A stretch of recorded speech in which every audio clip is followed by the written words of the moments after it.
So the DP who was the most successful, which DP shaped their club's identity and took them to a level that they had never reached before? As much as it pains me as a Montreal area person, I'm from Quebec, I'm going to go with Sebastian Giovinco for Toronto FC. But in the early Yeah. days of the DP rule, it was used to lure older players who are at the end of their careers, in their twilights of the careers, to MLS. And but when Giovinco joined Toronto from Juve at 28 years old, this was a game changer. And it proved to be that because statistically he delivered the next year, 2016, 22 goals, 16 assists, en route to MVP honors. And then the next year, the famous treble, leading Toronto to MLS Cup, Supporters Shield, and Canadian Championship. So again, it hurts as an MLS Montreal person, but I think I have to give the most successful to the Atomic Ant. Yeah, and so I have a feeling we're going to be thinking the same for a lot because I Mhm. go with Seba as well on that one. And it's because of what had gone on in the years prior, right? When we talk about achieving something they've never achieved before, Toronto FC had never made the playoffs. Toronto FC had never even really sniffed getting close to an Eastern Conference, never mind even getting to a final. And then, yes, with him in the lineup, and you've got to look at all the other pieces around him and a Josie Altidore and a Michael Bradley. Like they had a lot of pieces, but Javinko was such a star for that team. In fact, when he did not return to Toronto FC, I can confirm, as somebody who would attend games and also had my own season tickets, I Mhm. had a lot of Italians around me. They gave up their season tickets when he was not brought back. So that was also the impact he had on the fan base. But Seba, all the way. Leading them to their first playoffs, leading them to the first Eastern Conference title, leading them to their first ever MLS title, and also, by the way, going to the final of CONCACAF Champions Cup Right. in 2018. Brought the most aura. Are we going to talk aura farming again? Oh my goodness. The player you just had to watch. Every game felt like an event because they were on the pitch. When I think aura, I think Zlatan. I think Oh, Ibrahimovic. He got off the plane, he jumped straight into El Clasico. Excuse me, not El Clasico, El Trafico, because that's what we call it in MLS. Kid comes off the bench, scores a brace, and the volley that he scored is arguably one of the best in league history. And he was the singular star on the team where, they didn't really have a lot of talent around him. He left after 2 seasons, 52 goals in 56 matches. So you talk about a prolific scorer, an impact player, and somebody who just brought that swagger, that talent, that aura, whether he was on or off the pitch. It's Zlatan for me for this aura farming. I don't know if I'm using it right. I don't even throw the word aura around, but Zlatan has got it. maybe this is a bit of recency bias because we're living it right now, but it's got to be Messi. It's Mm. Messi mania. I mean, ever since he's joined the league a couple years ago, it has been absolute insane. It's calmed down a little bit, obviously, when it comes to ticket sales being through the roof. I mean, it was so bad. The aura was so grand that if he didn't play in a game, you had MLS clubs offering up not so much refunds, but like, exchanges. We're really sorry he didn't play, so we'll give you like a discount or we'll, move your ticket to another game for next year when he'll be here and all this kind of stuff. Who does that? Like in the world of sport, we know that injury happens. So if your favorite player is not in the lineup, it's too bad, so sad. That's the risk you take. It's really sad, especially if you got a little kid who really wants to see their favorite player. These things happen in sport. But yet his aura was so grand, people wanted to see him so badly that if he wasn't in the lineup, you literally had MLS teams compensating for him for crying out loud. So for me, the aura DP has to be Lionel Messi. Biggest flop. Who came in with massive hype, even a huge contract, and then Yep. totally failed to deliver?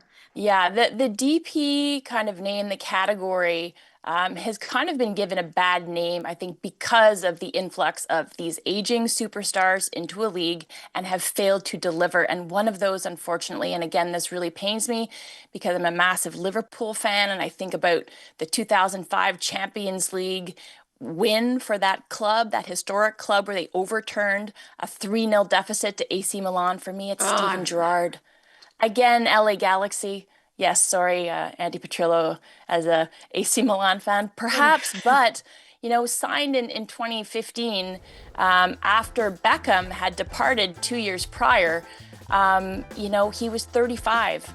Stevie G. And again, one of my idols as a center midfielder, but he did not seem interested in the MLS experience. He kept jumping back across the pond to go do TV hits, kept his link with England and that setup and what was happening there. And that sort of chip on his shoulder mentality and how he felt about the league kind of came through in his disappointing performances. So after a team that had come off 3 MLS Cups in 4 years, he just scored 5 goals in his 2 years with the club. And this was seen, I think, overwhelmingly, not only as a blight on his career, but a disappointment for LA Galaxy and MLS.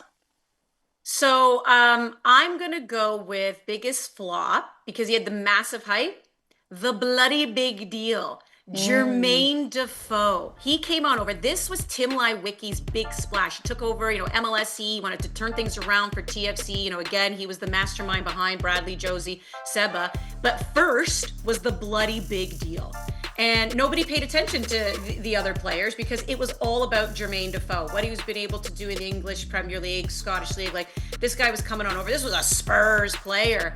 And he ended up playing 14 games, or 19 games, I should say, excuse me.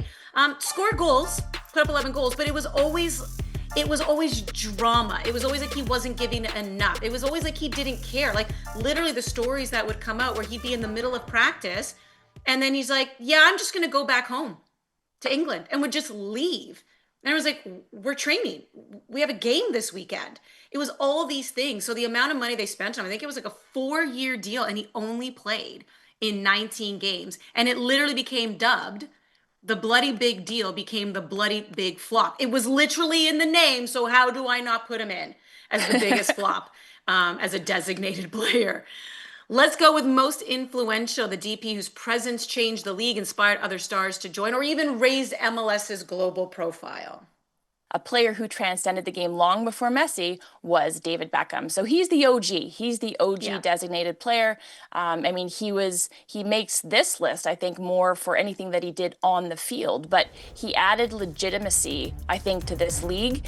When he moved from LA Galaxy, from Real Madrid in 2007, and I think he really blazed the trail and made it okay for other, whether they were aging superstars or otherwise, to consider MLS as a landing spot, as a place to ply their trade and not just see out the end of their career and cash in on a big paycheck. So, I mean, I think he changed global perceptions as well of what MLS was, not just in the small world or the echo chamber of players, but it moved from being that quote unquote retirement league to something that was a place to go and play. You could continue to ply your international trade, play for your national team as well.